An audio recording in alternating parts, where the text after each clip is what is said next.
Olá, o vídeo de hoje, ele é bem, eu considero um conteúdo bem difícil, um conteúdo bem forte. Não são todos os cristãos que vão se sentir bem ouvindo. Acredito eu que os que não se sentirão bem ouvindo o que eu tenho a dizer hoje, é porque, de algum modo, o Espírito Santo vai estar começando a trabalhar sobre esse ponto na vida dessas pessoas. O que eu quero dizer assim, são duas opções sobre as pessoas que não vão se identificar com o conteúdo, que não vão meio que aceitar, que não vão se sentir impactadas. A primeira são aquelas, eu considero aqueles cristãos que estão totalmente frios, que nada mais referente ao evangelho consegue mexer em seu coração. E o segundo grupo de pessoas, de cristãos, que não vão se sentir impactados, talvez com essas palavras, são aqueles que já estão tendo essa vivência, que já estão buscando colocar isso em prática, ou já estão colocando isso em prática, que eu tenho para falar. E se você não é cristão, por um acaso decidiu assistir esse vídeo até o final, porque não é um vídeo curto, talvez, o desejo do meu coração, que talvez essa palavra seja para servir como uma sementinha para te trazer para o caminho de Jesus Cristo. Bom, para começar, eu quero mostrar um trecho do podcast do pastor Paulo Júnior, quando ele teve no Inteligência Limitada. E segue o vídeo aí. Deixa eu te fazer uma pergunta. Quem foi que executou Jesus na cruz? Pilatos? Herodes? Roma? Os judeus? Na sua opinião, quem foi? Todo mundo. Não. Foi Deus. Como assim? O próprio Pai que o matou. O quê? O próprio Deus o matou. Por quê? Vamos lá. Quando Jesus morre na cruz, todo o nosso pecado é lançado sobre ele. Quando Deus olha para o Filho lá na cruz, o que ele vê? Uma bola de iniquidade, de pecados. Já que os pecados estão lá, o Senhor agora tem que punir. Ele pune com o quê? Um atributo que pregador nenhum ensina: a ira de Deus. O que é a ira de Deus? A resposta de Deus ao pecado. Significa que, vamos dizer, a justiça dá a sentença. Justiça de Deus. A ira cumpre a sentença. A ira é um míssil. Imagine que a ira de Deus é um míssil teleguiado. E esse míssil está programado para ir aonde? Onde está o pecado. Na cruz, o pecado está em nós ou está em Cristo? Cristo. Então, o míssil da ira tem que cair sobre Cristo. Quem envia o míssil?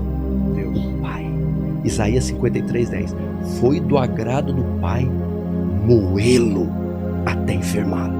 O próprio Deus executa o Filho. É difícil entender isso. Para mostrar para quem está nos ouvindo o terror do pecado.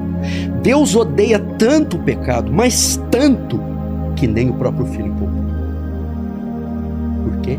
Por causa da sua santidade, outro atributo. Abacuque 1,13 diz, Deus diz, o profeta diz: tu é tão puro de olhos que não pode contemplar. Quantos pecados bastaram para Adão e Eva cometer para ser banido do paraíso pro resto da vida? 10? 5? 1. Porque o pecado, ele é contrário à natureza de Deus. O Senhor não pode ser conivente com o pecado. Agora você vai entender aquele salmo que você fala tanto, aquele trecho. Elohim, Elohim, lama sabachthani.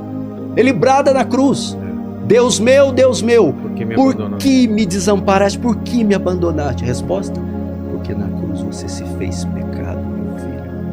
Então, ele despeja a ira e mata o seu próprio filho.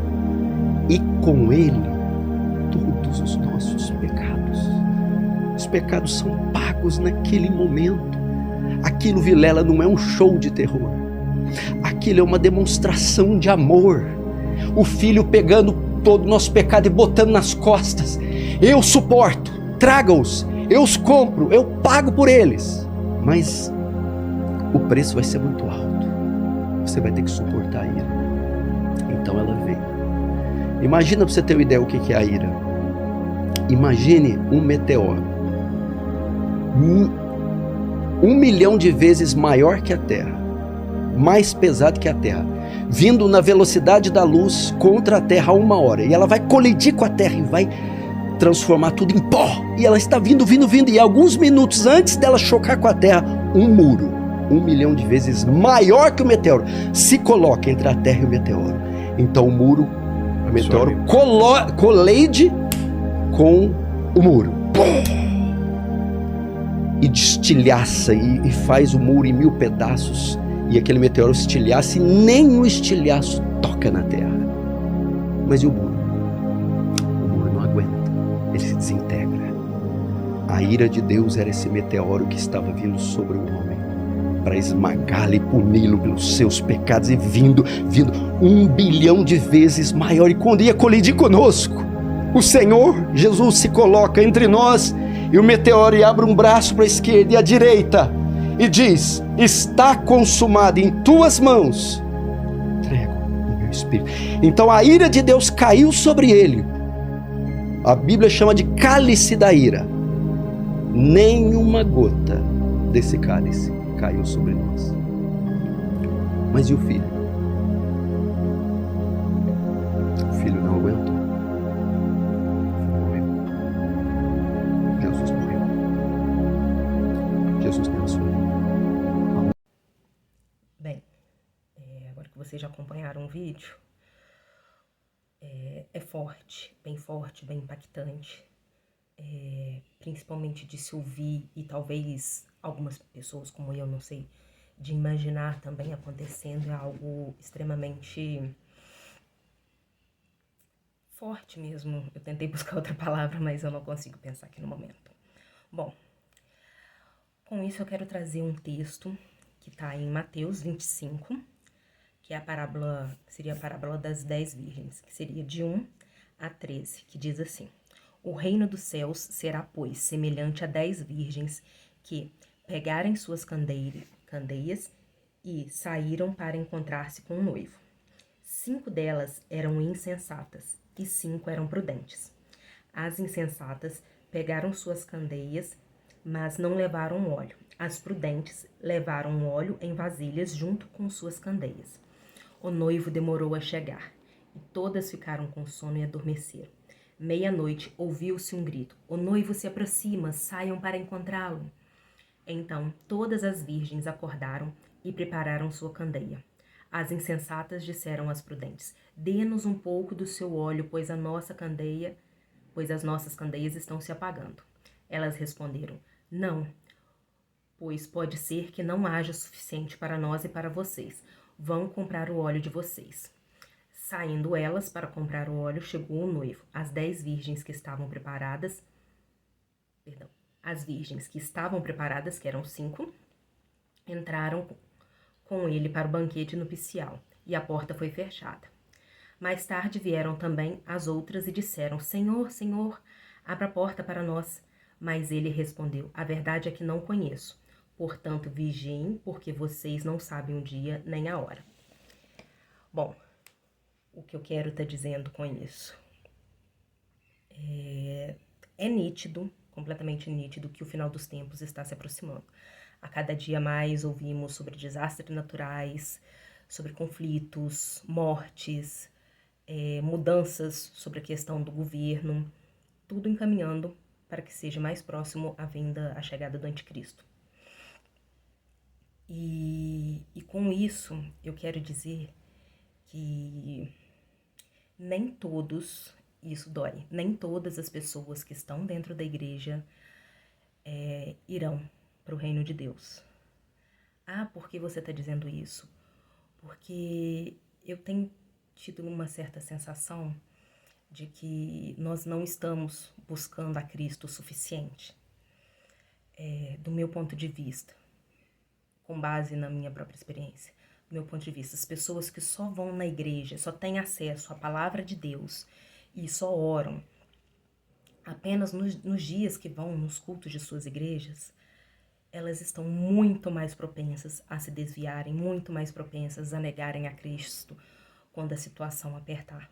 Porque elas não estão se fortalecendo o suficiente para passar pelo momento de provações que nós iremos passar, que a igreja irá passar nesses finais dos tempos. E em contrapartida também muito eu tenho ouvido falar e visto de cristãos que estão abandonando a igreja para seguirem os seus sonhos, para seguirem os seus desejos. E não é esse o evangelho de Cristo. O evangelho de Cristo, ele é um evangelho de renúncia, ele é um evangelho que nos desafia a fazer com que nós venhamos morrer a cada dia, pois a própria palavra diz, o próprio Cristo disse, negue a si mesmo, tome a sua cruz e me siga. Ou seja, não é algo fácil, não é algo que seja 100% agradável de se fazer. A parte que eu considero agradável é porque fazemos junto com a presença do Espírito Santo, porque o Espírito Santo está aqui para nos ajudar. Um tempo atrás, enquanto eu estava tirando um período de jejum e estava orando, teve um dia que eu não consigo nem dizer o quão tola eu fui. Que eu fui e falei assim com o Espírito Santo, nossa, saudade do tempo em que eu só lia, fazia uma pequena devocional básica, que menos de 5 minutos, e eu não fazia jejum, eu não procurava ter uma vida de renúncia. Eu falei assim, saudade daquele tempo onde eu vivia, de certa forma, um evangelho frio, ou melhor, um evangelho morno, a ponto de que Deus está de nos vomitar. E na hora que eu disse aquilo, eu senti, de certa forma, que eu estava entristecendo o Espírito Santo de Deus. Porque todo o meu crescimento que eu já estava tendo, eu percebi o quanto egoísta eu estava sendo, porque eu não estava querendo fazer um jejum, porque eu estava com vontade de comer coisas das quais eu tinha sentido que o Espírito Santo tinha dito para que eu não me alimentasse daquilo, enquanto eu estava nesse momento de jejum para me conectar mais com Deus. E que de certa forma, durante esses períodos onde eu tenho essa conexão com Deus maior, que eu estou buscando mais, que eu estou jejuando mais, que eu estou orando mais, é quando o Espírito Santo mais me mostra os meus erros, é quando ele me mostra mais os meus pecados, mais a minha carnalidade. E isso não é fácil. Tem um termo muito utilizado, que é onde eu queria pegar o ponto do vídeo. Muitas pessoas usam eu particularmente, Viviane, eu não gosto de utilizar esse termo, onde é que algumas pessoas falam assim, nós temos que viver um evangelho, nós temos que ter uma vida pagando preço. Eu não sinto que nós temos que pagar preço nenhum, porque o preço já foi pago por Cristo Jesus. Que eu penso que nada do que nós façamos aqui nessa terra como renúncia chega suficiente perto daquilo que Jesus passou, da ira de Deus que Jesus sentiu enquanto ele estava lá na cruz, no meu lugar, no seu lugar. Então eu gosto de pensar assim, tudo que eu faço é uma renúncia, é uma escolha, porque eu me sinto tão constrangida de estar realizando determinadas práticas pecaminosas, principalmente devido a todo o sacrifício, a tudo que Jesus sofreu por minha causa. Então, para mim, isso não é um preço que eu estou pagando. Para mim, é o mínimo que eu posso fazer, mediante a tudo que Deus fez por mim. Então, o que eu quero dizer, se você é uma dessas pessoas que só buscam a Deus quando vai na igreja, que não realizam a prática do Mateus 6,6, que é estar ali, fecha a porta e tenha o seu momento com o Pai em secreto, fala assim, ore ao Pai em secreto, orar, o seu momento de oração, não envolve apenas o falar, envolve ouvir também. E para você ouvir a palavra de Deus, às vezes você tem que estar quieto após essa oração, ficar em silêncio, que às vezes ele responde assim. Mas ele responde também através da palavra, através da leitura da Bíblia. Nós só somos fortalecidos através da palavra de Cristo. Não é só oração, nós temos que estar buscando jejuar para estar mortificando cada vez mais a nossa carne. Nós temos que estar buscando orar mais, a interceder para que a palavra de Cristo chegue cada vez mais longe nas nações que ainda não foram alcançadas, que ainda não ouviram falar de Cristo. para que esteja mais próximo, para que o reino de Deus esteja mais próximo, que a gente venha estar buscando mais, para que chegue aquele momento incrivelmente maravilhoso que a noiva anseia, que é estar junto com seu noivo, que é ali podermos ceiarmos juntos, que é podermos festejar juntos com todas as nações, juntamente ali, toda a língua, todo povo, todas as nações irão juntos ali estar adorando ao Senhor, juntos com as nossas vestes brancas, que nós possamos focar na leitura da palavra para nos fortalecer, porque eu estava refletindo, Satanás, ele conhece a Bíblia de cabo a rabo, e eu me envergonho por eu não conhecer nem um terço, nem um quarto, talvez nem um décimo o suficiente sobre a palavra de Deus. Diferente disso, e Satanás conhece. Então, isso é pra gente se envergonhar. Quanto tempo nós estamos gastando fazendo coisas para o nosso próprio prazer, para o nosso próprio descanso, para o nosso próprio lazer. Temos passado, que nem eu comentei no outro vídeo, às vezes muito tempo mediante a telas. E sim, é através de uma tela, como nesse momento você está ouvindo essa palavra, mas isso é para te alertar. A que você talvez largue um pouco mais a sua tela e passe a mais tempo com a própria palavra de Deus, com a Bíblia. Ali lendo, se aprofundando, buscando. E também, um outro mandamento que Deus nos deu foi para a gente ir proclamar o Evangelho a toda criatura. Então, se você não pode ir trabalhar fazendo missões, que esteja intercedendo para que Deus coloque pessoas que possam. Talvez você não possa ir para um outro continente falar sobre a palavra de Deus, mas sim, você pode compartilhar com alguém alguma experiência que você teve com Cristo, alguma bênção no seu trabalho, na sua escola, em qualquer lugar. Chegou a hora, gente, de nós, cristãos, agirmos e nos dedicarmos mais e mais à palavra, estarmos mais unidos, mais ligados, ansiarmos mais por termos os nossos corações queimando por Cristo, desejando ansiosamente pelo aquele momento que nós reservamos para termos o nosso devocional, sabe, ter aquela alegria de poder pegar, olhar para a palavra de Deus e ler com um olhar de amor, com um olhar de paixão, com um olhar de desejo de não continuar. Eu lembro que quando eu era mais nova, às vezes tinha livros que eu pegava para ler, que eu lia num dia, porque o conteúdo ali me interessava, que a gente venha desenvolver esse hábito de querer ler a palavra de Deus. Se talvez essa questão da intimidade com Deus durante o seu dia a dia, se não for algo que você venha praticar ou algo que você sinta que você falha ou que você é fraco nisso, a solução é simples. Ore e peça a Deus para que Ele lhe conceda força, para que Ele coloque esse desejo em seu coração. É isso que eu tenho feito a cada dia e eu tenho sido transformada a cada instante, a cada momento pela palavra de Deus. A cada momento eu me sinto mais apaixonada por Cristo, mais maravilhada com as misericórdias do Senhor. Provavelmente, durante esse vídeo, você ouviu o som de maritacas ao fundo. Talvez de alguns tiros, porque eu moro perto de um quartel. Mas assim, escolha o que você vai ouvir. Escolha o que você vai ver. Eu prefiro ouvir, prestar atenção no som das maritacas, cantando e louvando a Deus, do que reparar nos tiros do quartel aqui do lado, ou do que reparar no som do trânsito que passa na rua.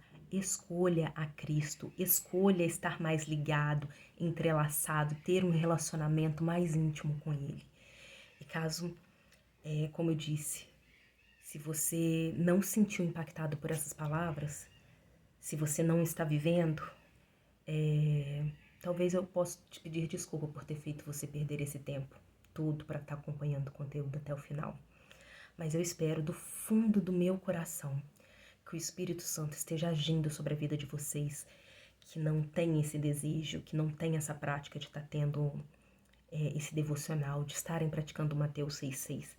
Que o desejo do fundo do meu coração, eu peço a Deus nesse momento, em nome de Jesus Cristo, que o Espírito Santo desça sobre a sua vida e venha lhe colocar esse desejo ardentemente queimando em seus corações, para que vocês desejam a cada dia terem mais e mais de Deus. Era isso que eu tinha para compartilhar com vocês hoje. Sei que o vídeo ficou muito maior do que o de normal, mas é o que precisava ser dito. É o que Deus precisava que você ouvisse no dia de hoje. Então, até o próximo vídeo. Tchau, tchau.